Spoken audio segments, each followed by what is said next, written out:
Right. You got questions, we've got answers. A special time to get up with you right now. So delighted to be back here on ESPN this afternoon. Greeny and Jalen and everybody's favorite buddy comedy over here.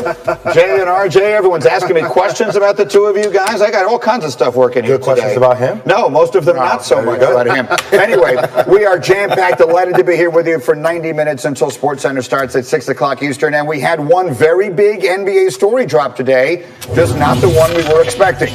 Courtesy of our friend Adrian Wojnarowski, it involves the Philadelphia 76ers and their star point guard Ben Simmons. Let us get the details now as Woj is standing by and he's ready to join us live. Go ahead, Woj. I just set the stage for you. Tell us what you have on Ben Simmons today.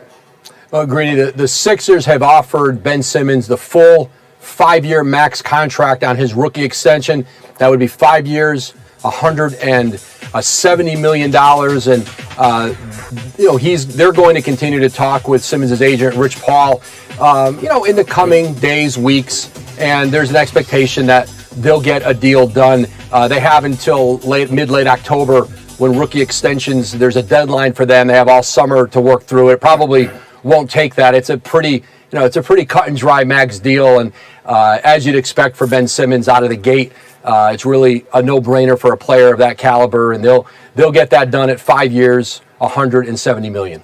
Yeah, in a week filled with a lot of big news. This was not one we saw coming at this moment, but as you say, not a big surprise. We'll talk about it here at the table in a moment. Of course, all of us are on, including yourself more than anybody, on Kawhi Watch. What can you tell us about the very latest on Kawhi making his decision on where he'll play next year? I don't have any sense that there's a decision imminent. Certainly today, of course, the player can decide at any time he's ready to make a decision and do that. But I don't have a sense. I don't think the teams have a sense that it's imminent to today, hypothetically. But I felt that before, and then in 20 minutes something changes. But I think this is a process that reflects the player.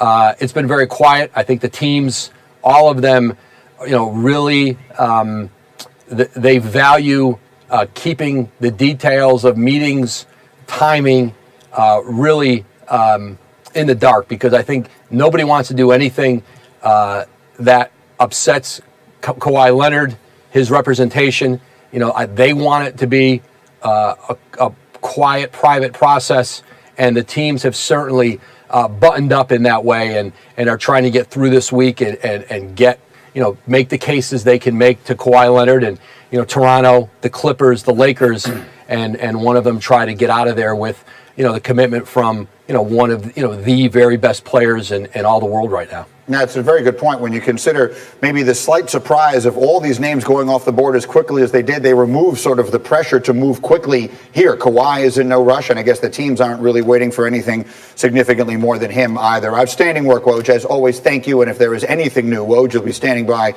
and will join us immediately with the very latest. Meantime, let's take it to the table here.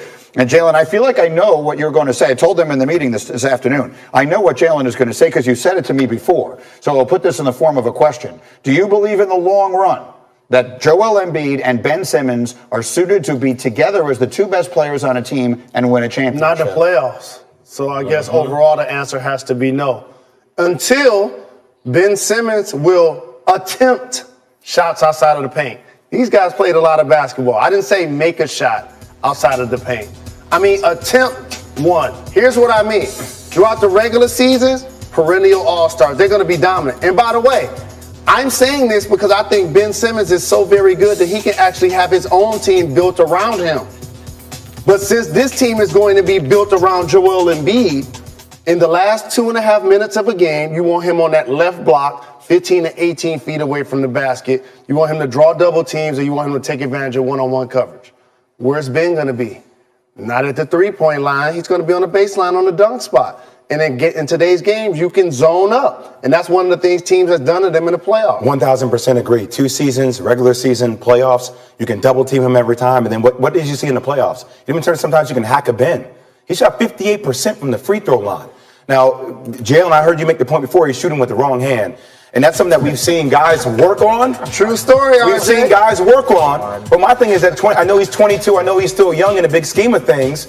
But, these are major concerns. He warrants the money because he's a triple-double machine. But when it comes down to winning playoffs with that personnel, he's not the answer. I want to make the point. Jalen said that he was shooting with the wrong hand before I ever saw him play. A long time ago. You I said heard that's I why was he giving him coming praise out on in it. college. So you smile at that, RJ, but he has never made a three-pointer in his NBA career. It's the way the game is played today, to have the ball in your hands as much as he does, that seems almost impossible. Okay, we need to stop comparing him to the LeBron James.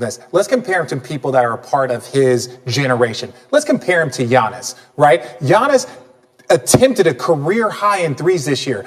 He attempted 200 threes, won an MVP. He only made 25% of them, right? But you know what he did? He's working on his game. He's expanding his game. And that's why Giannis every single year has grown. My thing is this, yes, if he's shooting with the wrong hand, fine. Figure it out. But if you don't start attempting, if you don't start trying, if you don't start trying to improve your game like a guy like Giannis, he's going to be playing against and guarding for the next 10 years in this league, then he's always going to be a tier below those types of players. I agree with what you're saying, but I use these tiers when I'm talking about big guys that are in the league because of their skill, that can dribble, pass, and shoot, versus the guys that are in the league because of their will, set picks, and catch lobs. He's a will point guard. Mm-hmm. He's the only one in today's game. Mm-hmm. Even a guy like Patrick Beverly, who's going to lock down on D, at least makes 40% of his shots. At some point, RJ, I'm not saying make a three.